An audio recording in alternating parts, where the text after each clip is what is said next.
Hello കൂട്ടുകാരെ, നമുക്കിന്ന് progressive ലെൻസും bifocal ലെൻസും തമ്മിലുള്ള വ്യത്യാസവും അതെന്തിനാണ് ഉപയോഗിക്കുന്നതെന്ന് നമുക്ക് നോക്കാം. കൂടുതലും 40 വയസ്സ് കഴിഞ്ഞിട്ടുള്ളവരാണ് ഇത് ഉപയോഗിക്കുന്നത്. 40 വയസ്സ് കഴിയുമ്പോൾ നമുക്ക് വായിക്കാനുള്ള ബുദ്ധിമുട്ട് തുടങ്ങും. ഇതിനെ പറയുന്നതാണ് പ്രസ്ബയോപ്യ അഥവാ വെള്ളയെഴുത്ത്.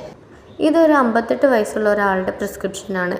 ഇതിൽ ഡിസ്റ്റൻറ്റ് വിഷനും നിയർ വിഷനും ഉണ്ട്.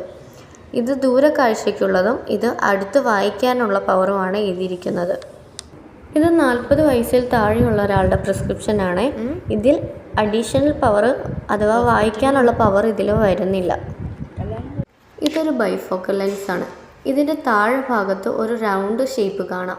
ആ റൗണ്ട് ഷേപ്പിലൂടെയാണ് നമ്മൾ വായിക്കാനായിട്ടും മുകളിലെ ഭാഗത്തിലൂടെ ദൂരെ കാണാനും ഉപയോഗിക്കുന്നു. ഒരു പ്രോഗ്രസീവ് ലെൻസ് എടുത്ത് നോക്കിയാൽ അതൊരു പ്ലെയിൻ ഗ്ലാസ് പോലെയായിരിക്കും ഇരിക്കുന്നത്. എന്നാൽ അതിൽ 3 പവർ സോൺ ആയിരിക്കും വരുന്നത്. ദൂരെ കാണാൻ വേണ്ടിയിട്ടും ഇൻ്റർമീഡിയറ്റ് ഡിസ്റ്റൻസും വായിക്കാനുമായിട്ട്.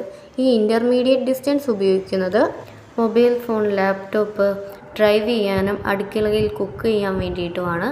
മെയിനായിട്ടുള്ള വ്യത്യാസങ്ങൾ ഞാൻ ഈ പറഞ്ഞതൊക്കെയാണ് കേട്ടോ.